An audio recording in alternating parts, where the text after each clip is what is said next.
हमारे देश में कोई कौम ऐसी भी है जो न संविधान को मानती है न धर्म को मानती है। हम लोगों को कब तक सताया जाएगा? बहुसंख्यक कब तक खतरे में रहेगा? वहां भी जहां वो अल्पसंख्यक है वहां भी खतरे में है, और वहां भी जहां वो बहुसंख्यक है वहां भी खतरे में है। इनका क्या इतिहास है? मुसलमान कहते हैं ये मुगल करके आए थे, इनका इतिहास तो 1526 का है। होगा तुम्हारा 56 देश, लेकिन अखंड भारत मेरा एक था उस समय भी। उन्हीं आक्रांताओं के कुछ बीज इस समय भारत में जो दिखाई पड़ रहे हैं वो दिखाई पड़ रहे हैं। उन्हीं की बोली से ये सब संगठित रूप से अपराध करते हैं। एक बार बांट लिया आपने, हिंदुस्तान का बंटवारा जब होना था तब हो गया, अब वो बंटवारा नहीं होगा और हिंदू जगेगा और एक मुस्त होकर के एक साथ खड़ा होगा। आखिर क्या कारण है कि जहां आपकी आबादी बढ़ती है वहां पे हमारे हिंदुओं की आबादी घटती है? तुम्हारे 56 देश हो चाहे 556 हो, तुम्हारी शरीयत से देश नहीं चलेगा। अरे तुम एक सर काटोगे मैं तुम्हारे 100 काटूंगा, इसके पहले भी काटा था। हमारे ही धर्म के लोगों द्वारा हमको टार्चर कराया जा रहा है, चाहे वो राजनीतिक पार्टियां हो कि आपके ऊपर अत्याचार होता रहा है, आप सहते रहिए, तब तक आप हिंदू हैं।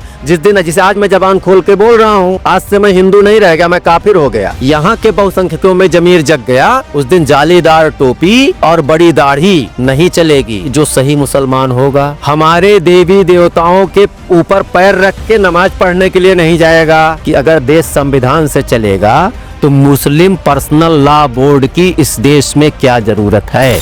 नमस्कार, मेरा नाम है सिद्धार्थ सूर्यवंशी। स्वागत है आप सभी का नारद टीवी के विमर्श मंच पर। इस वक्त मेरी मौजूदगी है अयोध्या के एक गांव में। जैसा कि आज के समय में आप देख रहे होंगे, इस समय देश और विदेशों तक का जो एक बहुत बड़ा मुद्दा बना हुआ है हिंदू और मुसलमान का।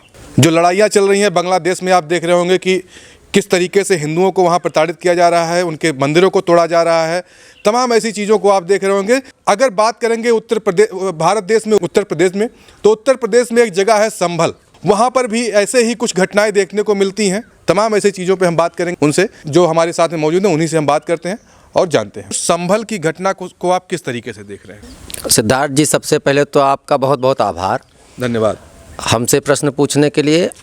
दूसरा, संभल की घटना को अगर हम आप एक आम आदमी के नज़रिए से देखते हैं और सोचते हैं तो उस दृष्टि से भी ये लगता है कि हमारे यहाँ, हमारे देश में कोई कौम ऐसी भी है जो न संविधान को मानती है न धर्म को मानती है।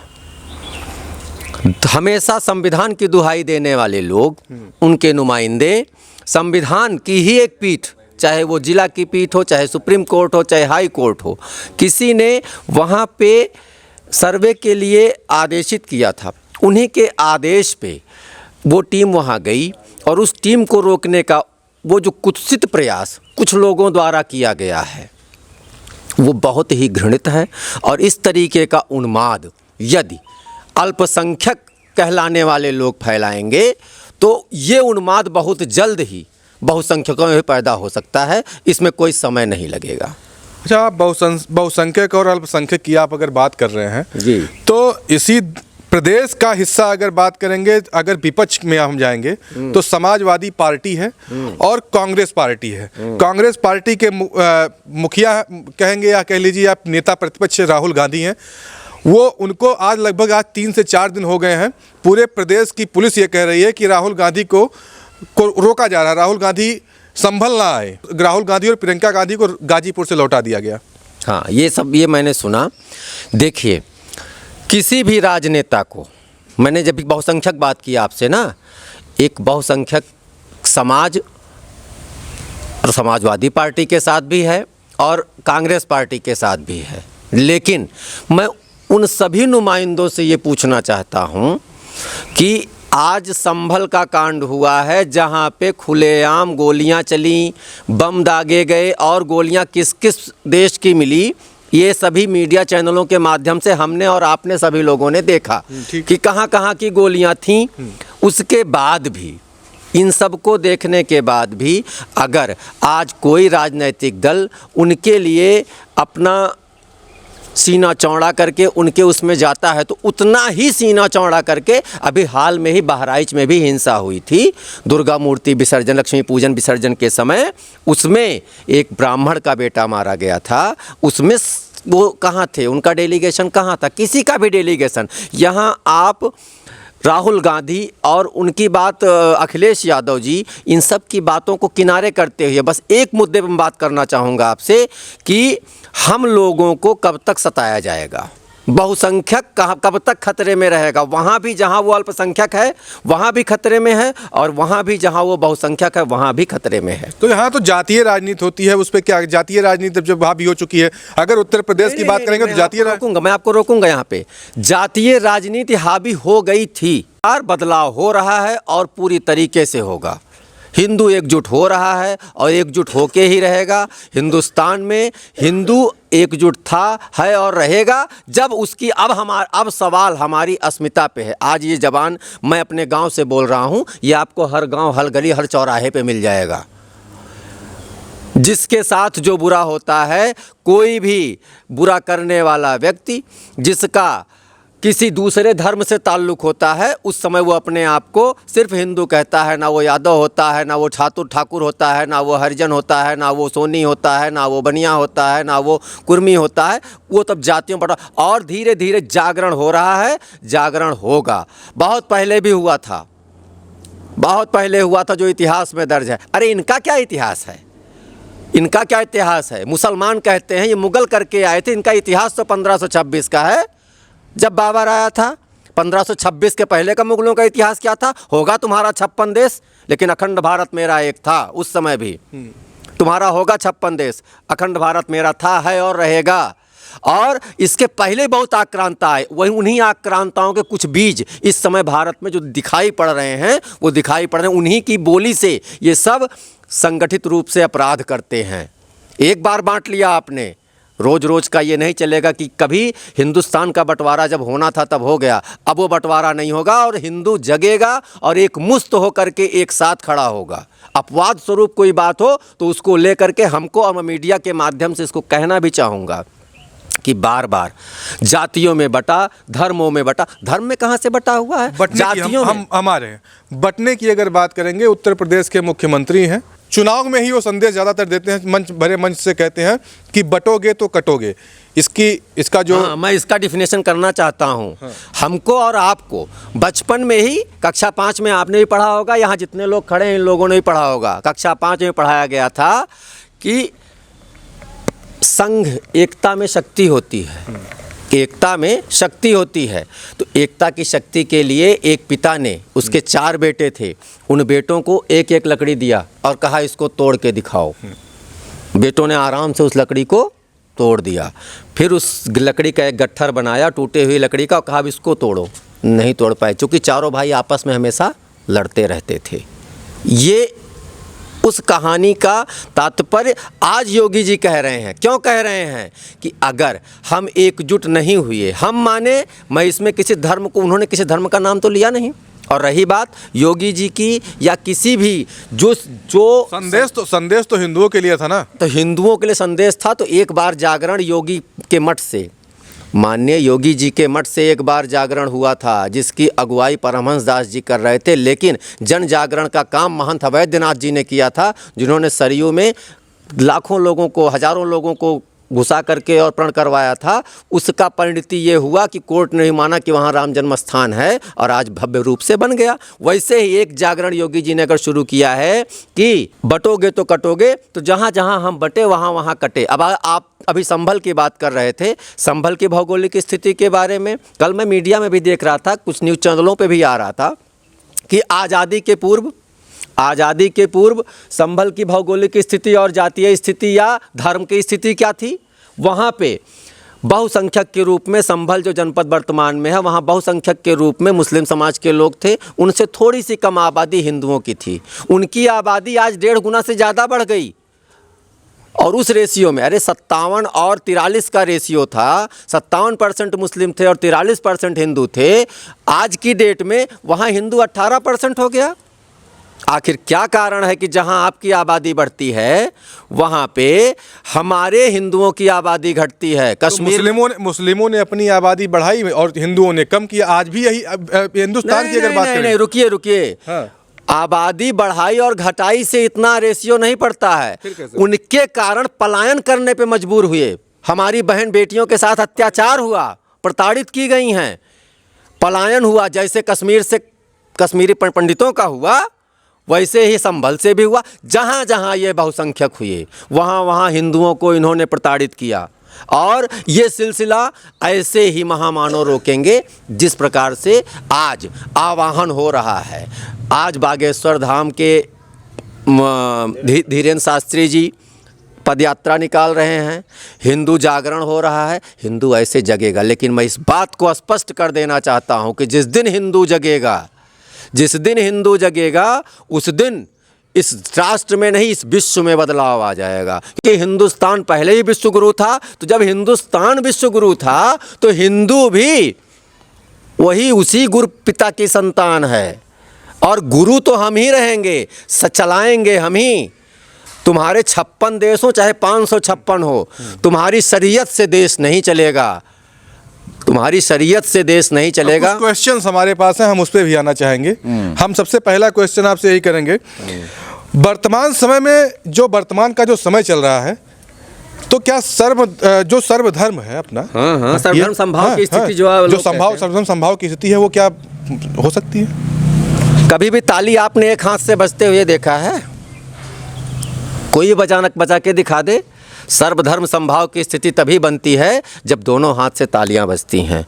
हम जितना झुकें उतना ही अगला भी झुके। अगला हमारा सर तन से जुदा करता रहेगा, उसका नारा देता रहेगा, और हम सर्वधर्म संभाव बनाते चलेंगे।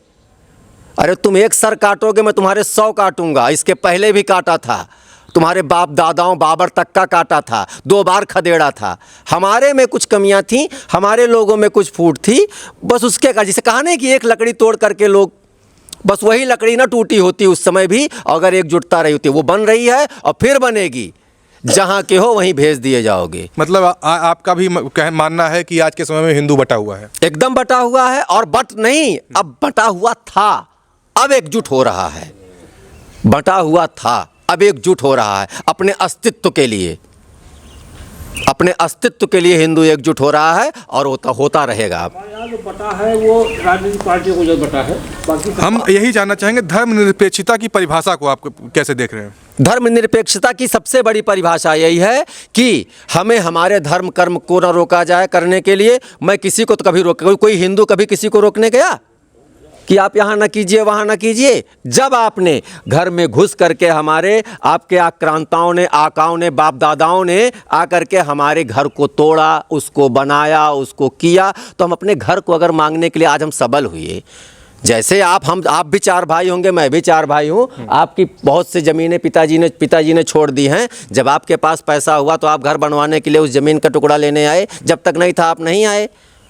आज हमको जागृत करने वाला कोई व्यक्ति मिला है, हम अपने आप में जागृत हो रहे हैं, हमारे साथ वैमनस्यता हो रही है। हर जगह हमें ही टार्चर किया जा रहा है, और हमारे ही धर्म के लोगों द्वारा हमको टार्चर कराया जा रहा है, चाहे वो राजनीतिक पार्टियां हों और चाहे जो हो।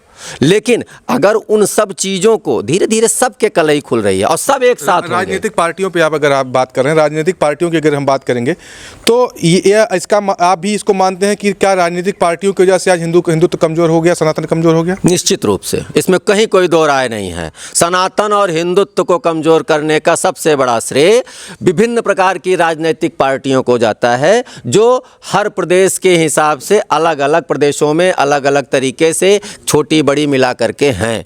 जिस दिन देश में पूरी तरीके से 2 पक्ष विपक्ष रहें, जो जनता के मुद्दे पे लड़ें, धर्म को आड़ ना लें, जाति का आड़ ना लें, जिस दिन ये चीज़ें खत्म हो जाएंगी उस दिन अपने आप भारत में किसी प्रकार का कोई विवाद रह ही नहीं जाएगा, और जो आज सर उठा रहे हैं वो सर उठाने लायक नहीं रहेंगे। अच्छा, हम एक सवाल और करेंगे, भारत में हिंदू कसौटी क्या रहे? हिंदू होने की सबसे बड़ी कसौटी ये है कि आपके ऊपर अत्याचार होता रहा है, आप सहते रहिए, तब तक आप हिंदू हैं। जिस दिन, जिसे आज मैं जबान खोल के बोल रहा हूँ, आज से मैं हिंदू नहीं रह गया, मैं काफिर हो गया। आप काफिर हो गए? काफिर हो जाऊंगा, इसलिए हो जाऊंगा क्योंकि ऐसे राजनीतिक दल यहाँ हैं जिनकी बहुतता है, तो वो कहेंगे कि देश को बांटने की बात हो रही है, मैं आज काफिर हो जाऊंगा। अच्छा, इस समय अभी आप देख रहे होंगे कि एक मुद्दा बहुत तेजी से हो रहा है बांग्लादेश को लेकर के। बांग्लादेश में हो रहे हिंदुओं पर अत्याचार जो हो रहा है, आप उस पर आप क्या कहेंगे? लेकिन उससे पहले एक सवाल और भी रहेगा, क्योंकि लगातार अभी कल की बात है, दिल्ली में धर्म गुरुओं को, जैसा कि कुछ अयोध्या के भी साधु संत थे, वहाँ से जब धीरेन्द्र शास्त्री के वहाँ से निकले थे तो उनको भी गिरफ्तार किया, जेल में डाल दिया गया है। बांग्लादेश का ही मुद्दा था, बांग्लादेश के खिलाफ ही वो लोग कुछ आवाज़ उठाने के लिए जा रहे थे। भारत देश है, अगर कहेंगे तो हिंदू बाहुल्य है, क्योंकि यहाँ पे हिंदू बहुसंख्यक है। इसी देश में अगर हम किसी का विरोध कर रहे हैं, बांग्लादेश का विरोध कर रहे हैं, तो उनको क्यों जेल में डाल दिया जाता है? दिल्ली पुलिस डालती है। मैं बताता हूँ, इसमें ऐसा है कि जहाँ तक हमें समझ में आता है कि अभी जल्दी जल्दी में कई कांड हो गए हैं, संभल का हो रहा है, अन्य चीज़ें हो रही हैं। तो जब मॉब चलता है, भीड़ चलती है, जत्थे चलते हैं, तो उसमें ये पता नहीं चलता। तो मतलब कहने का मतलब, अगर जल्दी जल्दी न कांड हो, धीरे धीरे राजनीति हो, नहीं, राजनीति को बढ़ाया जाए।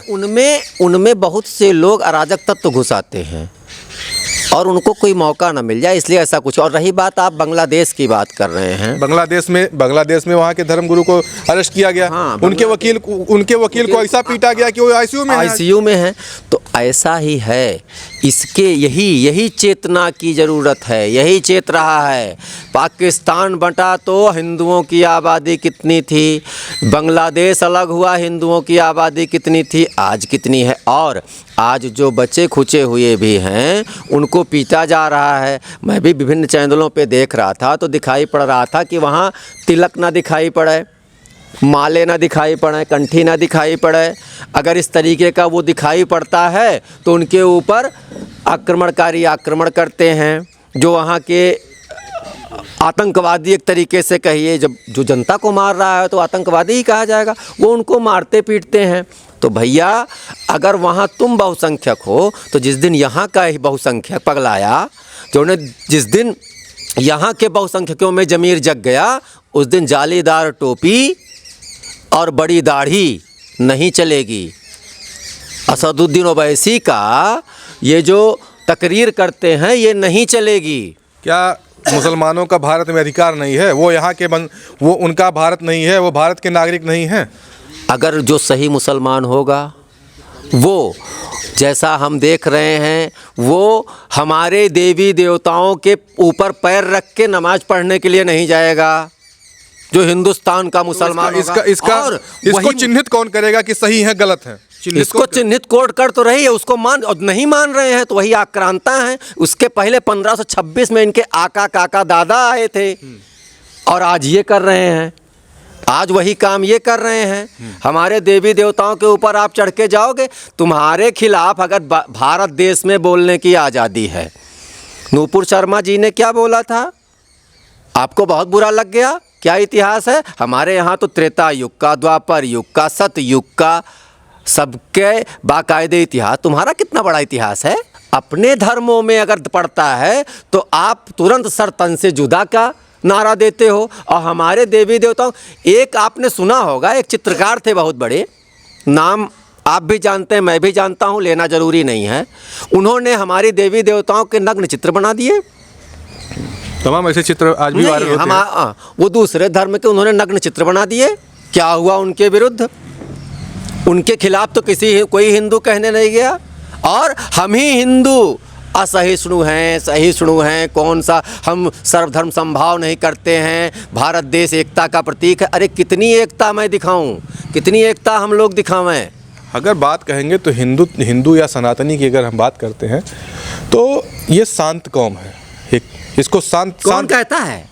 ये कौन कहता है? शांत बैठा है? नहीं, मैं इसको नहीं मानता। इनके ऊपर चाहे जितना अत्याचार हो रहा है, कोई बोलने वाला, कोई आवाज उठाने वाला होता है? सुनिए, आवाज कोई वही अगर उठाता भी है तो आते हैं, चार लोग इकट्ठा हुए, फोटो खिंचवाए चले गए। मैं धर्म से हिंदू हूँ, कर्म से क्षत्रिय हूँ। ये क्षत्रिय बाहुल्य गांव है। और आज़ादी से पहले 1526 में भी एक बार तलवार उठी थी और इस देश के हित की रक्षा के लिए हम लोगों के परिवार में प्राणों का बलिदान दिया गया था। हमारे ही आने जाने वाले लोगों ने अपने प्राणों का बलिदान दिया था, चाहे राम जन्मभूमि का आंदोलन हो, चाहे अन्य किसी प्रकार का आंदोलन हो। ऐसा ही आंदोलन हम तो सरकार से मांग करते हैं कि लोग राइफल और वो मांगते हैं। हमें भी जहाँ मेरे अस्तित्व पे, हमारे अस्तित्व पे, हिंदुत्व पे, सनातन पे हमें खतरा दिखाई पड़े, हमें भी तलवार से मारने की आयत दें। हम अंतिम क्वेश्चन पे अब आएंगे, बहुत ज़्यादा बातों को अब नहीं बढ़ाने की कोशिश करते हैं। हम इस लास्ट क्वेश्चन यही करेंगे कि अगर भारत की बात करेंगे तो हिंदुओं का राजनीति में अस्तित्व कितना है? बिना हिंदू को मिलाए कोई राजनीतिक दल आज की वर्तमान राजनीति में किसी प्रकार की सत्ता को हासिल नहीं कर सकता है। सबसे बड़ा यही है हिंदुत्व। अगर हिंदू, बता तो रहे कि हिंदू अगर 40% 30% एकजुट हो गया तो सत्ता हमेशा हिंदू की ही रहेगी। और ये जो हैं अपने मुंह मियाँ मिट्ठू बनने वाले लोग, ये धरे के धरे रह जाएंगे। मैं सिर्फ एक व्यक्ति को और कहना चाहूँगा आपके चैनल के माध्यम से। आपने चूंकि अंतिम प्रश्न कहा, इसलिए मेरा एक अंतिम जवाब एक व्यक्ति के लिए है, वो मैं ज़रूर कहना चाहूँगा। मैं हैदराबाद के सांसद असदुद्दीन ओवैसी को भी ये कहना चाहूँगा। वो माननीय सांसद हैं, बहुत बार से जीत रहे हैं, बहुत बार से जीत रहे हैं, वो सांसद हैं और वो बड़ी बड़ी तकरीरें करने जाते हैं। वो हमेशा कहते हैं देश चलेगा संविधान से। संविधान में मुझे ये सुविधाएँ मिली हुई हैं, संविधान में ये कहा गया है, संसद द्वारा ये 90-91 में कहा गया है कि जो किसी के पुरानी चीज़ों को कभी नहीं छेड़ना है। मैं उनसे पूछना चाहता हूँ कि अगर देश संविधान से चलेगा तो मुस्लिम पर्सनल लॉ बोर्ड की इस देश में क्या ज़रूरत है? उसी संविधान से देश चलना है तो 370 जैसे ख़त्म हुआ, 35A ख़त्म हुआ तो मुस्लिम पर्सनल लॉ बोर्ड ख़त्म हो जाए, वक्फ बोर्ड ख़त्म हो जाए। क्यों उसका विरोध कर रहे हैं? अरे जो ज़मीनें हैं गरीबों में बांट दी जाए, हिंदू हो या मुसलमान हो, जो गरीब होगा वो पाएगा, जिनके पास है वो नहीं पाएंगे। काहे को कह रहे हैं ऐसा? वो कह रहे हैं अपनी राजनीतिक, अरे बड़े भारी हिम्मती हैं वह, क्यों लड़ते हैं? हैदराबाद से ही 80 सीटें हैं लोकसभा की। मैं ये दावा तो नहीं करता हूँ, लेकिन अवध का या यूपी का एक ही शेर है जो कह रहा है। अवध की ना, अगर अवध का नाम लिए हैं, यही अयोध्या है और यहीं से भारतीय जनता पार्टी चुनाव हारी थी। इस पे हम बहस नहीं करेंगे, पीछे मैं नहीं जाना चाहता हूं। उस पे भी आ रहा हूं। देखिए, कभी कभी समयानुकूल परिवर्तन दुनिया चाहती है, चाहे चेहरे का परिवर्तन हो, चाहे दलीय परिवर्तन हो। आप कह रहे हैं कि यहाँ से अयोध्या से जरूर हारी, इसमें कोई दो राय नहीं, लेकिन जीता एक हिंदू ही है। कोई मियाँ आके जीत ले, जिसके मुँह 32 दांत हो, मियाँ आके अयोध्या चुनाव जीत ले, आके कोई मियाँ। और 80 सीट है पूरे यूपी में। कहें हिंदू देवी देवताओं के बारे में अब शब्द बोलने वाले हमारे हिंदू ही थे, वो भी हैं स्वामी प्रसाद मौर्य जी। जमानत नहीं बचा पाए, दल भी बनाए, सब दल भी छोड़ दिए। वो एक अलग मैटर करता है राजनीति के रूप में। मैं इतना कहना चाहता हूँ, मैं मैसेज जो देना चाहता हूँ वो असदुद्दीन ओवैसी को देना चाहता हूँ कि यूपी की 80 सीटों में हमारे यहाँ के जैसे योगी आदित्यनाथ हैं, गुजरात से आके नरेंद्र मोदी जी चुनाव जीत रहे हैं, हमारे भारत के प्रधानमंत्री जी। अरे हैदराबाद से बाहर तो निकलो, पूरे देश के मुसलमानों के तुम खैर ख्वाह हो, किसी 80 सीट पे चुनाव लड़के तुम जीत के दिखाओ, योगी जी के खिलाफ आके लड़ जाओ। कहते हैं बड़े नेता के खिलाफ नहीं लड़ते हैं, ये कहने की बात हुई। ये तो आप यही बतिया तो मैं कह रहा हूँ। क्यों दिल्ली में शीला दीक्षित के खिलाफ अरविंद केजरीवाल चुनाव नहीं लड़े थे? कहा जाता है, अगर आप असदुद्दीन ओवैसी की अगर बात करते हैं, ये भी कहा जाता है, सुन तो लीजिए पहले, पूरा क्वेश्चन तो हमारा सुन लीजिए। ये भी एक बात कहा जाता है कि असदुद्दीन ओवैसी जो है वो अगर मुस्लिमों को भड़काएंगे नहीं तो भारतीय जनता पार्टी को फायदा नहीं होगा। असदुद्दीन ओवैसी जैसा व्यक्ति, उसके भड़काने से वो भड़काता है तभी हिंदू इकट्ठा होता है। उनके भड़का हिंदू ऐसे भी इकट्ठा होगा, जो ये कर्म कर रहे हैं उससे हिंदू के पास इकट्ठा होने के अलावा कोई रास्ता ही नहीं है, उसके अलावा कोई रास्ता नहीं है। तब कहाँ थे भड़काने के लिए? तो तब तो कांग्रेस का विरोध करते थे। काहे नहीं कांग्रेस जीत ली? काहे नहीं जीत ली कांग्रेस 2014 में? तब तो वो कांग्रेस के विरोध में थे। और रही बात, आप बड़े नेता अरविंद केजरीवाल जी तो उस समय 4 बार के मुख्यमंत्री शीला दीक्षित जी के खिलाफ चुनाव लड़े और जीते। कांग्रेस का तो विरोध करेंगे ही करेंगे ना, क्योंकि वो भाजपा की बी टीम कहे जाते हैं। नहीं नहीं नहीं नहीं, ये कहने की बात है। भाजपा उनको भी टीम कहेगी, कांग्रेस उनको भी टीम कहेगी, इस तरीके का। लेकिन वो जो जहर उगलते हैं, उस जहर का परिणाम उनके और उनके कौम के लिए बुरा होगा, ये निश्चित रूप से मानिए। और आखिरी कील ठोंकने का काम यही हिंदू समाज और सनातन धर्म ही करेगा। अब धर्माचार्यों ने भी छड़ी उठा ली है, और जब हिंदू में जब धर्माचार्य की छड़ी उठ गई तो कुछ बचता नहीं। 2 बूंद पानी से, 2 बूंद जल से वो श्राप दे देते थे, भस्म हो जाता था व्यक्ति। तो अब धर्माचार्यों ने उठा लिया है और हिंदू को जागृत करके ही रहेंगे।